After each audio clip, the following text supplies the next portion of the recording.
Pessoal, tudo bom? Vamos conversar sobre a Escola de Pacientes DF.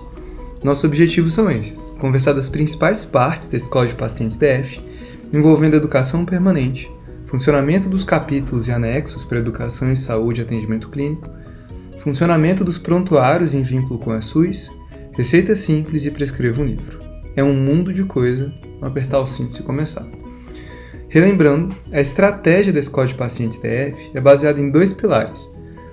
Educação permanente da equipe de saúde, que com os alunos e supervisores são os operadores da Escola de Pacientes, usando os anexos de cada capítulo. E 2, autocuidado apoiado, com foco na educação popular em saúde, para o usuário e paciente ter mais ferramentas de cuidado, conhecimento, aliado à sensibilização. Juntando isso, a gente está falando sobre segurança.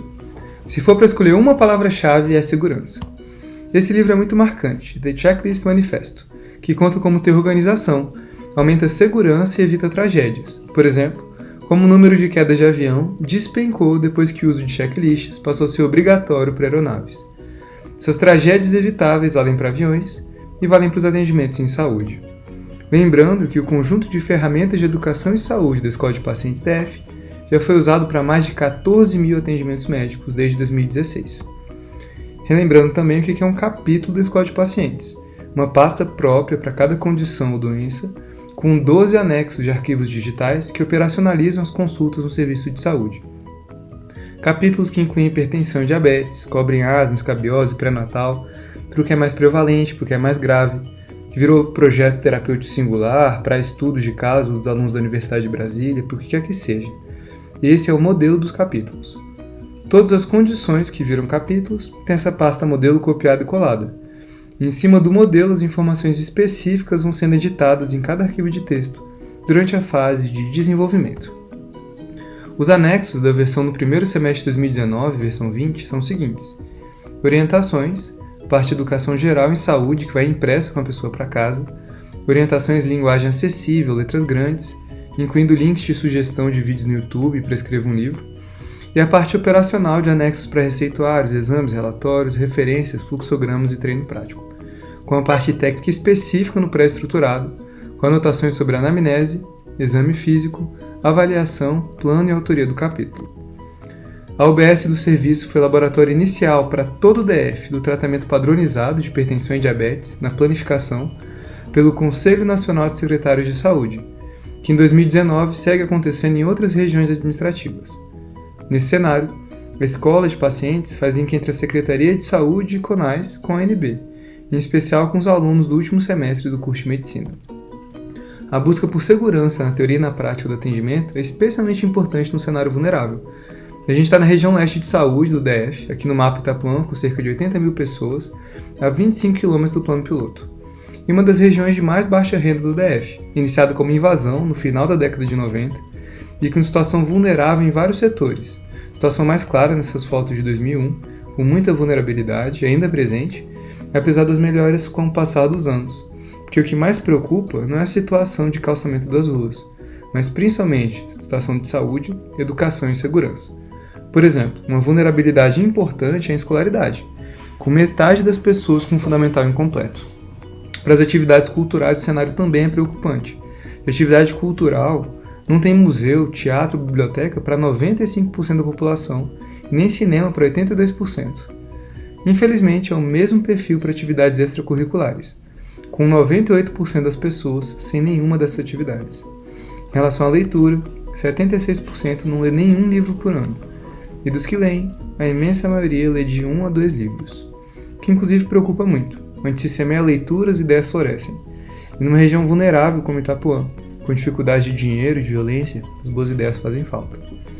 Nesse contexto, a educação permanente da equipe de saúde também tem vínculo com a educação popular.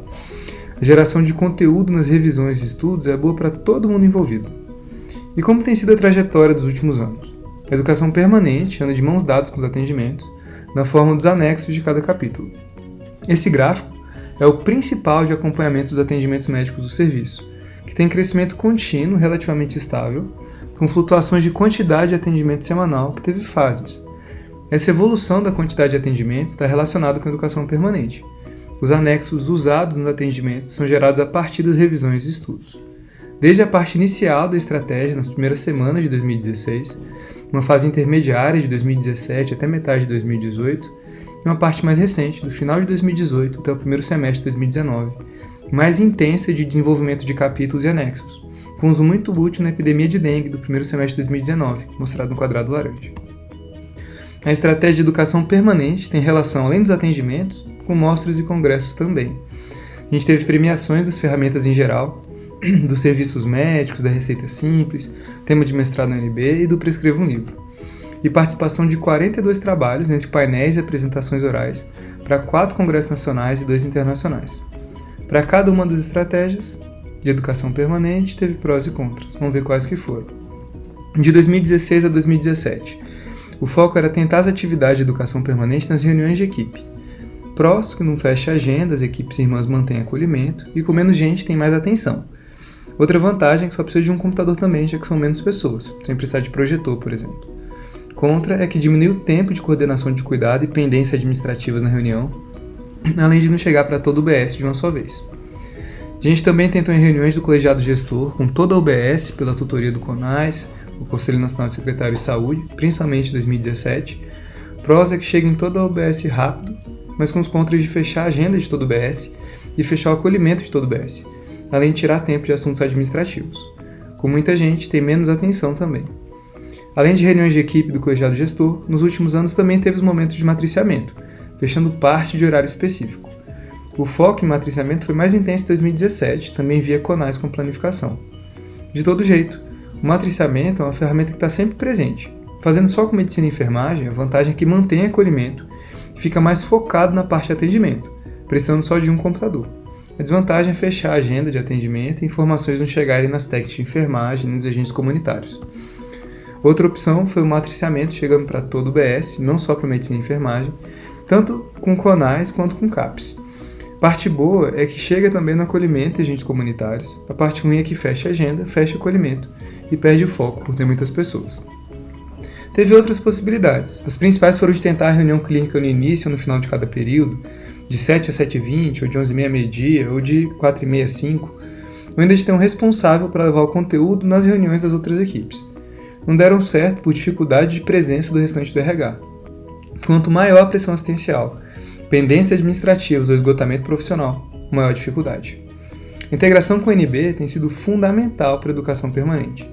De todas as estratégias para o andamento da Escola de Pacientes DF, a principal é via preceptoria e docência na UNB, e também com mestrado e doutorado pela pós-graduação. Na preceptoria e nas aulas, um dos destaques são os treinos práticos, com mais de 300 páginas, com treinamento para as principais questões da realidade da atenção primária, para ajudar a mostrar a importância da saúde da família, e de falar que sim, é o cenário da PS que a gente pode resolver a maior parte dos problemas que aparecem, com tópicos que ajudam no serviço na educação permanente. O treino prático, em formato de checklist, está na origem dos capítulos da Escola de Pacientes, tanto para as orientações quanto para os anexos.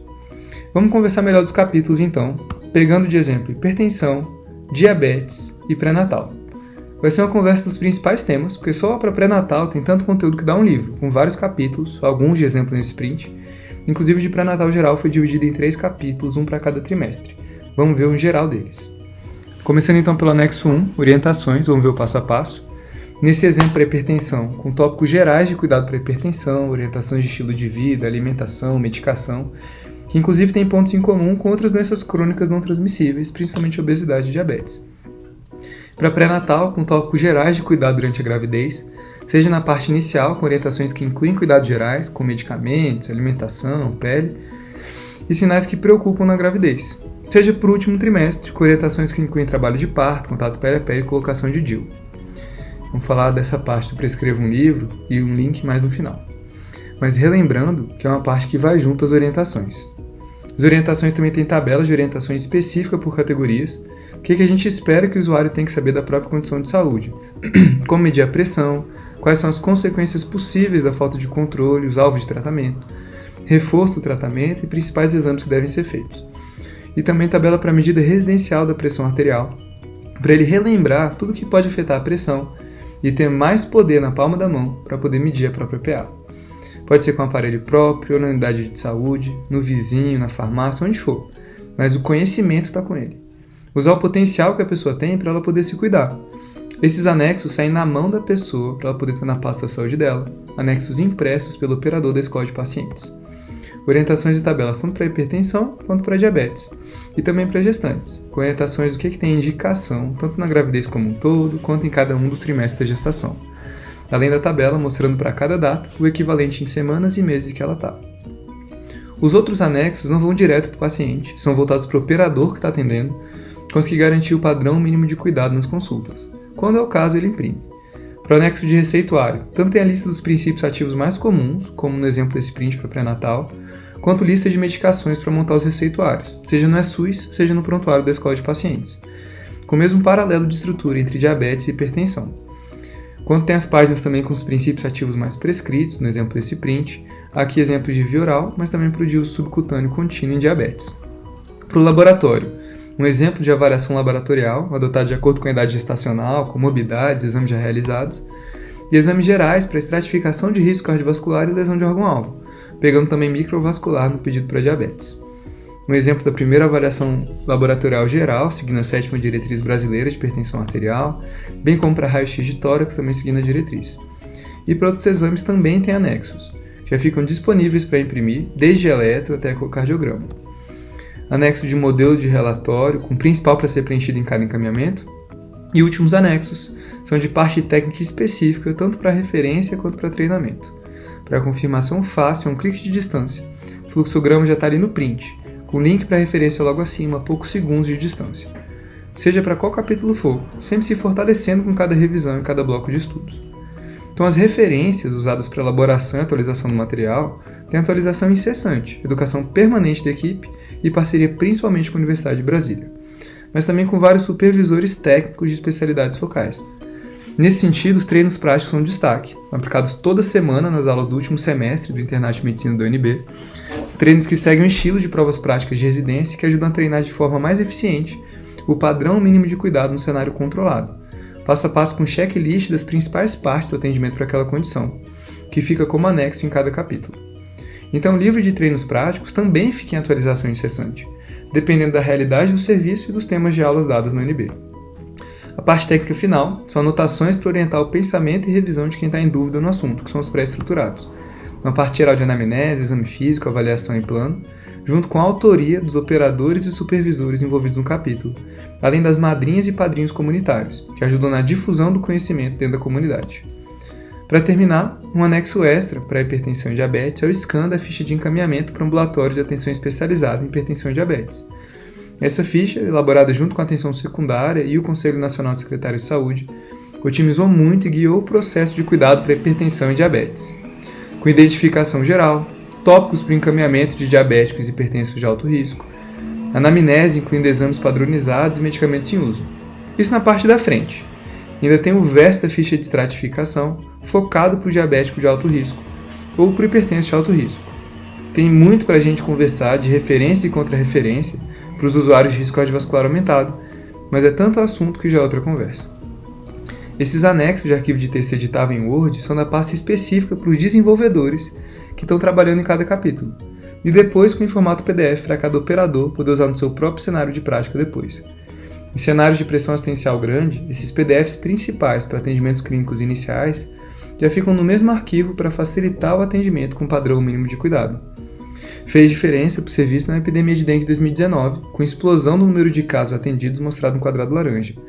E essa estratégia vale para epidemias de doenças agudas infecciosas e também para as de doenças crônicas não transmissíveis, como hipertensão e diabetes. Ter os anexos sequenciais, já um Ctrl+P de distância, faz muita diferença para aumentar acesso. E dá para escolher quais páginas vão ser impressas com poucos cliques no computador. O pacote em PDF permite a impressão até mesmo a partir do celular em impressora Wi-Fi, por exemplo. Dentro desses anexos de cada capítulo na Escola de Pacientes DF. Certo, a gente já viu um geral da Escola de Pacientes, os capítulos e dos anexos, e como é que funcionam os prontuários da Escola de Pacientes.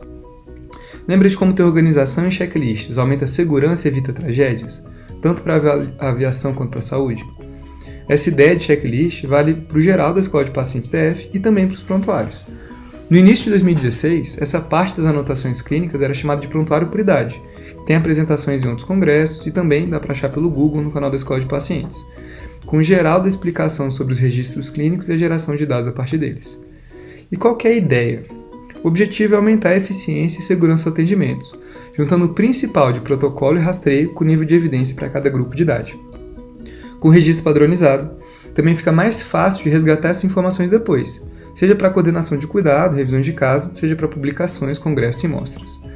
No dia a dia, a gente atende pessoas de várias faixas de idade, por exemplo, atendimentos para 1 ano, 20 anos, 70 anos, alguns sem doenças diagnosticadas, outros com vários em acompanhamento. Para cada grupo, tem parte das consultas tem núcleos iguais, que acaba que não varia tanto. Vários usuários, várias consultas, às vezes parecidas, às vezes muito diferentes. E mesmo que cada consulta seja única, acaba que para alguns grupos tem a mesma estrutura geral de consulta, uma mesma abordagem, tendo a faixa etária como uma base geral. Nessa ideia, a gente estruturou quais os grupos principais de atendimento por faixa etária, nessa mistura de prontuário orientado para o problema e tópicos que aparecessem como mais importantes para a prática na atenção primária. Tudo isso como complementar do eSUS, que é a base principal. Uma ferramenta de segurança para quem está atendendo de verificar tópicos que são essenciais no segmento de cada paciente, mas que podem se perder no dia a dia, desde rastreio de tabagismo, câncer de colo de útero, até teste do olhinho, nome do cuidador, fragilidade do idoso, especialmente para serviços com alunos, aumenta a agilidade de atendimentos simultâneos em consultórios diferentes até a passagem de caso. Também é importante situações de eSUS online que caiu, unidades que não têm acesso. O prontuário funciona como um backup das informações. Consultórios simultâneos para os internos, alunos de graduação, e no DF. Outra vantagem foi não perder os dados, mesmo com troca de sistema operacional, desde prontuário em papel, indo para sistema local, TreCare, ou de local para nacional, eSUS AB. Uma proteção maior contra a perda de dados clínicos por mudanças de sistema. Como é que funciona no dia a dia? Todos os arquivos de atendimento ficam na pasta Prontuários. E dentro da pasta dá para buscar pelo nome, endereço, CPF, cartão do SUS do paciente, já estão no próprio nome do arquivo. Se ainda não tiver, tem que abrir uma a partir do zero. Com os arquivos organizados assim, fica rápido de resgatar endereço ou telefone de contato em poucos segundos, seja em reunião de equipe, matriciamento, reunião com o NAS ou revisão de caso, por exemplo. As informações de cadastro e atendimento são no eSUS, clicando na lista de atendimentos e buscando pela próxima pessoa, tanto para atualizar os dados cadastrais, quanto para registrar o atendimento e o CID. Como é que funciona o cabeçalho, igual mostrado em branco aqui no print? Essa é a parte que facilita muito a coordenação de cuidado na hora de resgate das informações. A gente tem endereço, marcador de risco cardiovascular aumentado, para entrar na estratificação de risco de planificação, nome completo, data de nascimento, cartão do SUS, CPF, e nos casos de risco cardiovascular aumentado, se a pessoa tem hipertensão, RAIS, diabetes, DM, ou os dois, P2, RAIS, DM. Palavras-chave que deixam muito mais fácil para gerar lista de comorbidades depois. E telefones de contato, que junto com o endereço são os que mais mudam, tem que manter sempre atualizado. Esses tópicos de atualização são os que ficam em cada prontuário e no nome do arquivo, a maioria na folha de dados cadastrais do eSUS. O nome do arquivo é o próprio cabeçalho, copiando e colando. A avaliação de hipertensão e diabetes é especialmente importante. Todo paciente com RAIS ou DM tem que ser estratificado. Esse modelo geral é o que vai para pacientes adultos, mas tem alguns outros marcadores também. Um deles é o de pré-natal, igual a esse de risco cardiovascular aumentado, acrescentando o traço PN. A lista de gestante fica sempre a poucos cliques de distância, com telefone, endereço, informações clínicas em poucos segundos. E mesma coisa vale para as consultas de crescimento e desenvolvimento, com o marcador traço CD no lugar do de risco cardiovascular. Maravilha, cabeçalho e arquivos vinculados com a eSUS ok, mas quais são os grupos de prontuário? Depois de várias tentativas, os grupos ficaram sendo esses: pediatria C&D até 2 anos, pediatria de 2 a 10 anos, que continua havendo crescimento e desenvolvimento, mas sem alguns tópicos específicos, 10 a 15 anos, 15 a 60 anos homem e mulher e acima de 60 anos. Pré-natal não é por idade, mas é um grupo de prontuário com itens bem específicos, que está inclusive na origem dos capítulos da Escola de Pacientes também. Não vai dar para a gente falar de tudo, mas vamos ver pelo menos a parte inicial de cada prontuário. Lembrando que para todos na parte geral comum, com espaço para anotação de rede de apoio familiar, tabagismo ativo ou passivo, medicamentos e patológico pregresso. Quais são as partes específicas? Começando pela pediatria de 0 a 2 anos, destaque para acompanhamento em creche, antropometria, teste do quadril do olho vermelho, vacinação, aleitamento e suplementações, além de banho de sol. Pediatria de 2 a 10 anos, manutenção da avaliação escolar, antropometria, vacinação e megadose de vitamina A, com foco em avaliação de sono e erro alimentar. Para avaliação de 10 a 15 anos, o destaque para a inclusão de projeto de vida, às vezes um sonho que pode ser o ponto de contato para ajudar o adolescente, além de avaliação de educação sexual e abuso, dependência de álcool e outras drogas. Lembrando que a avaliação de tabagismo entra sempre de rotina na parte inicial de todos os prontuários. Entre 15 e 60 anos, a gente dividiu entre homens e mulheres. A parte escolar virou ocupação, tanto para estudo quanto para trabalho, e tanto homens quanto mulheres são rotineiramente avaliados para confirmar opções de contracepção do casal, uma responsabilidade dos dois, não só da mulher. Continua a avaliação de cigarro, álcool e outras drogas, mas também entra espaço para avaliação de violência doméstica, tanto para o homem quanto para a mulher. Para as mulheres, há alguns tópicos a mais. Ficam mantidos ocupação, contracepção, tabagismo, álcool, drogas, violência doméstica, e a gente acrescenta tópicos específicos de saúde ginecológica e confirmação de elegibilidade e interesse para a colocação de DIU, que inclusive teve mutirão recente na UBS com os do capítulo da Escola de Pacientes de Procedimentos de Inserção de DIU. Para maiores de 60 anos, alguns ficam mantidos, mas aparecem novos, com destaque para rastreio baseado em evidência de neoplasias malignas, fragilidade do idoso e grandes síndromes geriátricas. Bom, por idade foram todos, mas falta um grupo fundamental, meio por idade e meio capítulo da Escola de Pacientes DF, que desde o início foi fundamental, pré-natal. Que além da parte geral, de 15 a 60 anos para mulheres, também tem partes específicas desse universo que é a gestação. Um capítulo à parte, mas os tópicos de início de prontuário estão aqui, com destaque para nome planejado do bebê, datas de DUM, última menstruação, de ultrassom, rastreios, planejamento familiar, orientações impressas e documentação.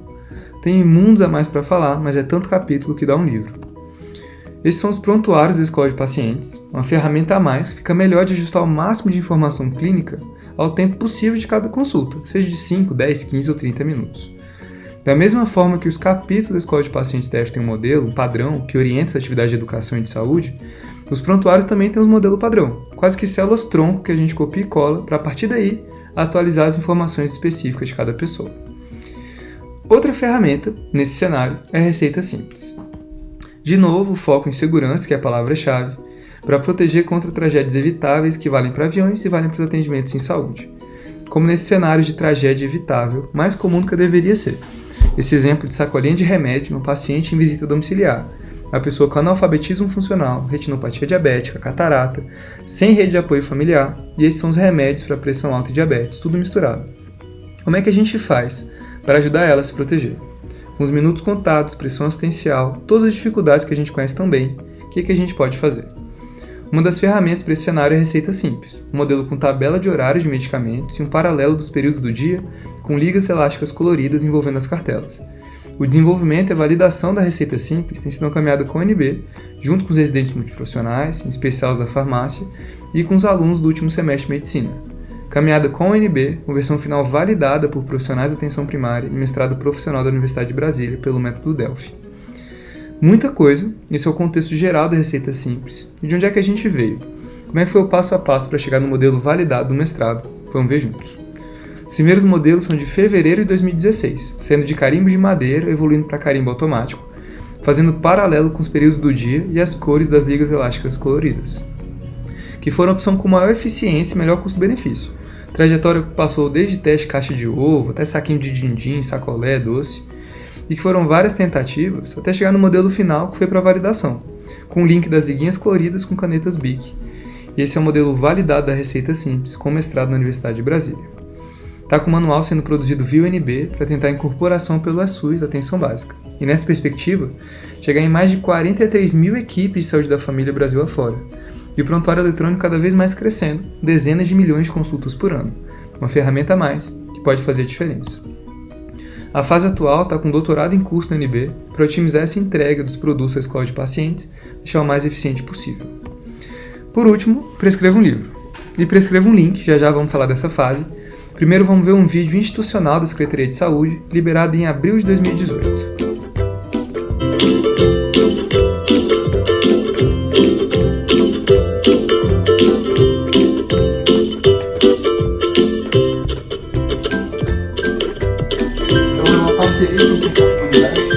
Parceria com a comunidade para servir de ponto de apoio nas consultas, para o livro levar para casa, fazendo a próxima consulta. Estimula também, ela é bom para ela, para mim também, fica leve para ela. Lembrando que a gente está no Itapuã, DF, e de atividades culturais não tem museu, teatro ou biblioteca, sendo frequentados para 95% da população, e para cinema 82% não frequenta. 76% não lê nenhum livro por ano, e de quem lê, a maioria lê no máximo 1 a 2 livros. O Prescreva um Livro surgiu nesse contexto, com livros em consultório, especialmente para crianças e adolescentes. Centenas de livros e milhares de consultas, estimulando a leitura para a família inteira nessa estratégia desde 2016. Imagine ir a um consultório médico e sair, além da receita, com um livro indicado. É o que acontece na Unidade Básica de Saúde 3 do Itapuã, com as crianças que são pacientes do Dr. Estevão. O Dr. Estevão você vai conhecer agora na reportagem. Eu gosto muito de ler. Acho interessante descobrir histórias, fatos. Acho legal. Esse gosto da Maria Eduarda pela leitura não é de hoje, mas você acredita que esse hábito começou dentro de um consultório médico? Se ele deixa as crianças escolher e elas escolhem, folheiam os outros livros, a história que eles acham mais interessante eles levam para casa e depois eles trazem e tem que falar alguma coisa que eles descobriram no livro. Então, uma iniciativa muito boa, educativa. Esse projeto começou há 2 anos. Foi criado por um médico aqui da Unidade Básica de Saúde 3 do Itapuã, região que tem metade da população com ensino fundamental incompleto. E é estimulando a leitura que o médico aposta no futuro melhor para essas crianças. É o Dr. Estevão quem prescreve as doses diárias de leitura. Depois do exame clínico, ele entrega para os pais a receita médica. E aí, além de dipirona, paracetamol, vem a frase: a leitura é uma semente para o futuro. Leia livros. A gente tem alguns dados de pesquisa distrital para morte de domicílio, mostram que 72% das pessoas não lêem nenhum livro por ano. E de quem lê, a maioria lê 1 ou 2 livros. Então, para a gente conseguir trabalhar de dentro do consultório também, estimular a leitura, a gente começou a deixar esses livros disponíveis no consultório para que as crianças, nas consultas regulares, e os adolescentes pudessem pegar para poder ler, levar para casa e contar a história depois. Então, quando a gente consegue estimular a leitura para a casa inteira e já desde as crianças deixar esse hábito forte, é um problema de erro medicamentoso, de dificuldade de autocuidado que a gente resolve lá na frente também, de grãozinho em grãozinho, estimulando essas crianças a terem um contato com uma ferramenta que faz muita diferença na vida, que é a leitura. Ainda é só pelos desenhos que a pequena Adriana interage com os livros. Mas para a avó, que um dia teve que parar de estudar, esse é um belo começo. Geralmente criança não gosta de estar em consultório, né? Então, ela tem uma coisa para entreter, bem melhor para ela. E livro, na idade dela que está querendo ler, já está escrevendo alguns nomes, já quer ler tudo que ela vê, já quer ler. Então é muito bom, eu acho importante. Bom, o espaço do Prescreva um Livro foi crescendo dentro das outras ferramentas da Escola de Pacientes DF. Lembra dos capítulos e dos anexos? No anexo 1, de orientações, vamos pegar de novo de pré-natal. E dentro das orientações, com aqueles tópicos de cuidado durante a gravidez, uma parte geral, tanto para o começo como para o final, tem destaque de espaço para livros, vídeos e links indicados. Esse espaço é especialmente interessante. Aqui a gente tem espaço para colocar desde entrevistas do Drauzio Varela e da Jujute, até material em história em quadrinhos para dificuldade escolar. Livros e links que normalmente a gente não tem tempo de passar numa consulta, mas que podem ter espaço protegido, para o que for interessante, para o que for útil. A evolução do Prescreva um Livro dentro da Escola de Pacientes, incluindo além de livros, também indicação de vídeos e filmes para rir ou refletir, e links para leitura. Igual tem para pré-natal, tem para outros capítulos também. Por exemplo, alguns vídeos do Drauzio Varela, hipertensão, e para vários capítulos com sugestões que vão desde hipertensão e diabetes até pré-natal. Para alguns desses canais, as sugestões de conteúdo interessante são várias, um capítulo à parte. Nesse exemplo de vídeos interessantes no canal da Jujute, vídeos que incluem dicas sobre cólica menstrual, saúde emocional, HIV, HPV, com linguagem próxima, acessível, horizontal. E de inúmeros outros canais. Refletir, por exemplo, sobre hipermedicalização. Pra gente rir e refletir por um minuto. Queda de cabelo só tem uma coisa que resolve, que eu vou receitar aqui, que é a finasterida. Finasterida não é aquele que causa impotência? É, por isso que eu vou receitar junto um Viagra. Viagra, né? Viagra me dá um pouquinho de dor de cabeça. Então vamos fazer um combo que juntos vai tomar um paracetamol. Ataca o fígado. Vamos botar aqui um Epocler. Não, Epocler não dá, eu sou alérgico a Epocler. Claritin. Dá sono, né? Antialérgico. Vai tomar um café. E dá azia café. Estomazil. Eu li que o estomazil vicia. Você vai passar então uma semaninha em Petrópolis depois disso tudo. Petrópolis engorda, né? Você fica lá comendo. Engorda. Então, xenical. Ih, mas xenical dá diarreia. Junto com a banana verde. Repreende, né? Junto com uma ameixa. Que solta muito, né? E um Activia, então, para regular. Activia não tem aspartame que dá câncer? Dá. Então, junto uma quimioterapia também. Quimioterapia não dá queda de cabelo? Queda de cabelo só tem uma coisa que resolve: finasterida.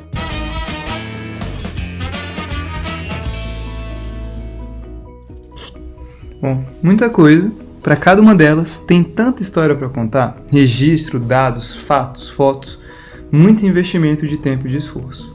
Algumas experiências documentadas, outras no limite de sufocar por falta de tempo. Alguns gráficos e vídeos feitos e refeitos, alguns fortes, atualizados, outros desmoronados ao longo do tempo. Muita coisa para conversar, tanta que tem que ser cortada nas podas do dia a dia, porque cada minuto conta. A gente está com doutorado em curso na UNB para otimizar essa entrega dos produtos de educação e de saúde da Escola de Pacientes DF para quem precisa, ajustar para que esses produtos sejam entregues da forma mais eficiente possível. É um investimento que vale a pena. Em resumo, a gente está falando de estímulo a conhecimento e cuidado, que vale mesmo para quem tem dificuldade de leitura. Orientações que servem também para a família, para os vizinhos, para a rede de cuidado, com os links para material audiovisual na internet. Organização e anexos que facilitam a coordenação de cuidado e oferta de saúde nos vários níveis de atenção, para ter rede de saúde que funcione e seja efetiva. É saúde, educação, cidadania, é direito, conhecimento que transforma e que dá poder para a pessoa se determinar. Tem algumas parcerias de destaque nessa caminhada.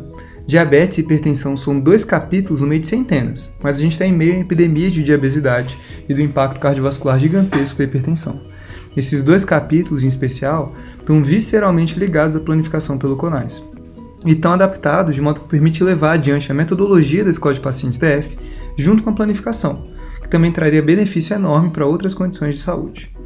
Em especial no capítulo de pré-natal, também parceria para a construção do material com a rede de aprimoramento e inovação no cuidado e ensino obstetrícia e neonatologia, o APSION, e que tem sido uma caminhada que contou com os residentes, alunos de graduação de farmácia, de saúde coletiva e principalmente de medicina. Com 82 alunos até o primeiro semestre de 2019, tendo contribuído com a Escola de Pacientes DF, especialmente o rodízio do internato, e também com as aulas semanais na Faculdade de Medicina com a aplicação dos treinos práticos.